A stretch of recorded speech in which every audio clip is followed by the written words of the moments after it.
Welcome everybody. Thanks for gathering with me around the telescope again, so to speak, virtually this time. Gonna break up weekly news. Came out, saw this last night, wanted to share it this morning, get it out, and some very interesting things. And again, just like last week, I'll break each of these up into a short video segment. The text is here on my Patreon site, EadsyAstronomy over at Patreon, which you can get to if you want to see the full text of what we're going to talk about. But anyway, one of the most famous summertime observing targets, Messier 57, the Ring Nebula, they found a ring with an iron bar. It's in Messier 57. The Ring Nebula has a surprise iron bar in it.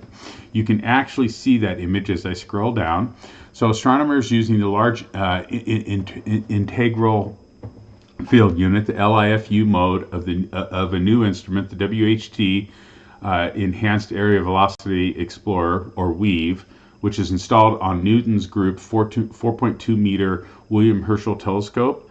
They use that to get a Spectra image where they take the light coming from Messier 57 or whatever object they're doing into specific wavelengths that reveal the chemical composition, in this case of the Ring Nebula. And they've discovered that there's this iron bar in the middle of M57, and you can see it right there in the red. Lead author Dr. Roger Wesson, based jointly at UCL and Cardiff University, said, quote, "Even though the Ring Nebula has been studied using many different telescopes and instruments, WEAVE has allowed us to observe it in a new way, providing so much more detail than ever before. By obtaining a spectrum continuously across the whole nebula, we can create images of the nebula at any wavelength and determine its chemical composition at any position. When we processed the data and scrolled through the images, one thing popped out as clear as anything, clear as day. This previously unknown bar of ionized iron atoms in the middle of the familiar and iconic ring." Okay. Messier 57, the Ring Nebula, was discovered by French astronomer Charles Messier in 1779. For most images and in amateur telescopes, it looks like a ring with a brighter shell that is ring in shape and a darker center. With the central star, which is a white dwarf. Scopes can see the white dwarf if the conditions are right and you have a large enough aperture.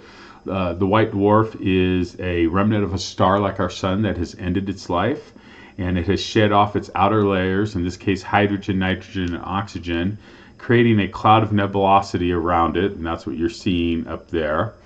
And then the white dwarf itself is made up of carbon and oxygen nuclei, and it burns hot as it radiates the heat out and will eventually cool over billions of years and become a black dwarf, which then won't be able to be seen.